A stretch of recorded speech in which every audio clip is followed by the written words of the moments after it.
Ready for an adventure. Let's dive deep into Gran Canaria and this Volcano Heart Tour. We're going way beyond the touristy stuff, really getting why this place is called a miniature continent. You know, it's amazing how this tour uses three different kinds of calderas to walk you through volcanic history. You're not just reading about it, you're seeing it. Yeah, and first up is Bandama Caldera. I mean, this thing is massive. They say you can even see it from space. But here's the thing, it's not just any crater, right? This was a massive explosion. And the wind, get this, the wind from that explosion actually shaped the ash into a mountain. It's incredible. Shows how even in these huge events, there were these other forces at play, shaping the landscape.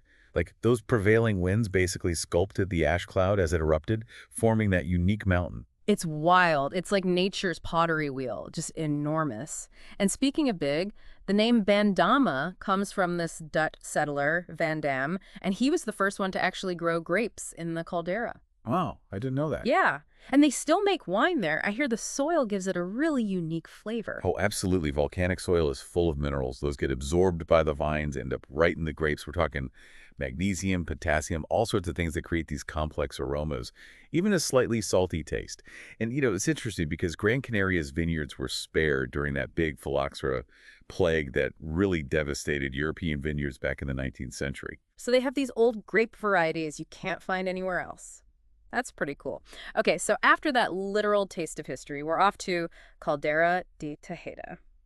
Now, this one's completely different. Instead of exploding outward, imagine a volcano, maybe even the size of Mount Tide, and it collapses in on itself. It's hard to wrap your head around. Imagine this massive chamber of magma beneath the volcano. As it empties, the ground above it just crumbles inward.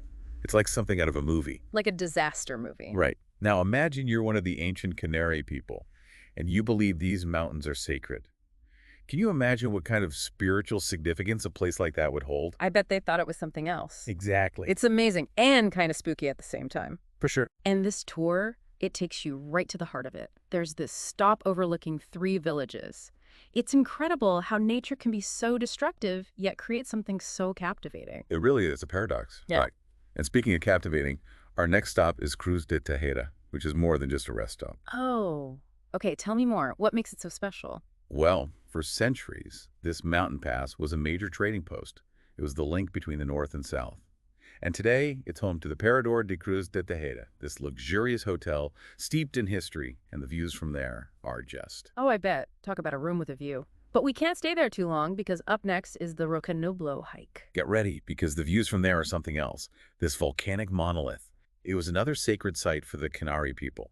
And the hike up to it, it's all part of the experience. I love a good hike. What makes this one so special? The tour even gives you tips on navigating the trail. Yeah. Even shows you this unique sundial. Now that's what I call interactive sightseeing. Right. You know, I'm always drawn to those underdog stories. And the tour notes mention something about the Canary Island pine trees, how they were brought back through reforestation. Tell me more. Oh, those trees are incredible survivors. Hmm. You see, they can actually create their own rain. It's called horizontal rain.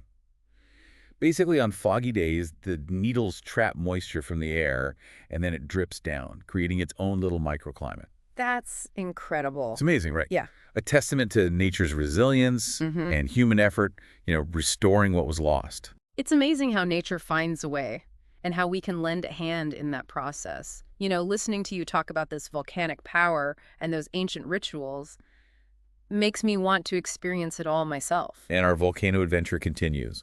We've still got to conquer the highest point on Gran Canaria, Pico de Las Nieves. But this isn't just about the view from the top, although that's definitely a highlight.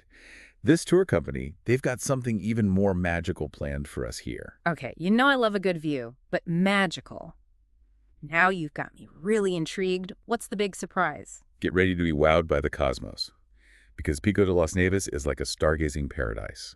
You see, the island's location and these unique trade winds, they create minimal light pollution. So it's like crystal clear skies, just for us. Wait, seriously? I had no idea Gran Canaria was a stargazer's dream spot. So we're talking about actually seeing those constellations, the ones you usually only read about. Absolutely. They say you can even see Centaurus, even the Southern Cross, right from that peak.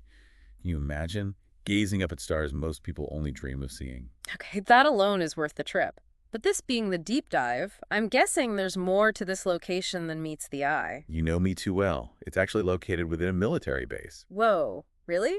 That's unexpected. Sounds strange, right? Mhm. But it makes sense. I mean, the elevation, it's perfect for radar and communication systems. Plus, it keeps the area protected, well maintained. Wow, so it's this blend of natural beauty and a little bit of mystery, too. Okay, I'm hooked. But wait, you mentioned something about UNESCO earlier. Fill me in. Ah, yes. Get this, Pico de las Nieves, it's not just part of one UNESCO designation, it's part of three. 3! You're kidding. Okay, you've officially impressed me. Break it down for me. So we talked about the sacred mountains of Gran Canaria, right? Yeah. And this peak, it's right in the heart of that. But then, because of those incredible clear skies, the Starlight Foundation, which is backed by UNESCO, they've recognized Gran Canaria as a prime stargazing destination. And as if that wasn't enough, in 2005, a huge chunk of the island, including Pico de las Nieves, was declared a UNESCO Biosphere Reserve. Wow, talk about an overachiever. This place is a Triple Crown winner. So what is it about this area that makes it so special for the Biosphere Reserve? It all comes down to biodiversity and sustainable living. The designation recognizes those unique ecosystems on the island and the work being done to preserve them. It's all about finding that balance between humans and nature, something the ancient Canary people seem to understand intuitively. It's a beautiful thing, honoring the past while protecting the future. But hold on, we've got one more stop on this tour, and it's a caldera unlike any we've seen yet. Caldera de Tirajana. This one's different. Remember how Bandama was that explosive eruption and Tejeda was that dramatic collapse? Well, Tirajana is all about patience. This caldera, it was formed over millions of years by erosion. Wind, water, even volcanic activity over eons, all slowly shaping this incredible landscape. It's incredible. It makes you think about the scale of geologic time, how these forces have been shaping the island for millennia. It's like nature's slow-motion masterpiece. And within this masterpiece, you find Barranco de Fataga and Barranco de Tirajana, these deep ravines. They're not just stunning to look at, they're also vital to the island's water system. Okay, I have a feeling these ravines are more than just pretty faces. What's the story there? So they've actually got dams built within them to catch and store rainwater, which is essential on an island as arid as Gran Canaria. But as if the geology wasn't fascinating enough, there's a local legend tied to this caldera too. Have you ever heard the story about Tira and Jana, the two giant brothers? Giant Brothers, a caldera. Ooh, this is already sounding epic. I do love a good story. Tell me more. Giant Brothers, a caldera, it just screams epic legend. Tell me it involves some serious sibling rivalry. Oh, absolutely. Yeah. So the story goes, these two brothers, they lived in a cave on the island, but let's just say they didn't always see eye to eye. Things escalated, and one brother ended up killing the other. With a stone, no less. Yeah. And the gods, well, they weren't too happy about it. Okay, time for Acheron, the god from Tide, to make a dramatic entrance. Right. Exactly. Legend has it that Acheron was so furious about the whole thing, he unleashed this massive earthquake, wiping out the surviving brother, too. It's a powerful story, really makes you think about the consequences of conflict and the raw power of nature, or at least how they saw it in their mythology. Yeah, it shows how these geological formations weren't just scenery to the ancient Canary, they were all connected to their beliefs and spirituality. Speaking of being woven into the landscape, you mentioned some historical spots within this caldera too, right? Right, so you've got Fortaleza de Santa Lucia, which played a role in the Spanish conquest of the island, and then there's Tunte, this charming little village that just oozes traditional Canarian character. But then, and this is where the geology gets even cooler, you have Risco Blanco. It's this imposing mountain made of plutonic rock, like a giant reminder that the forces that shaped Gran Canaria, they're still active beneath the surface. That's kind of exciting, don't you think? Yeah. But also a little humbling to know that those immense forces are always at work, shaping the world as we know it. You know, I think through this whole Volcano Heart Tour, we really got into the heart of what makes Gran Canaria so special.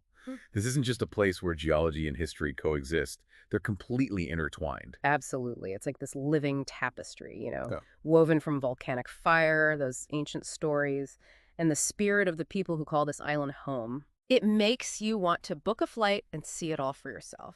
And speaking of seeing it for yourself, listener, imagine standing at the top of Pico de las Nieves. You're looking out at these volcanic landscapes that have seen centuries of human stories unfold. And remember how the Canary believed those mountains held this special energy? Well, as you explore this amazing island, see if you can feel it too, that connection to something ancient and powerful, something truly unique.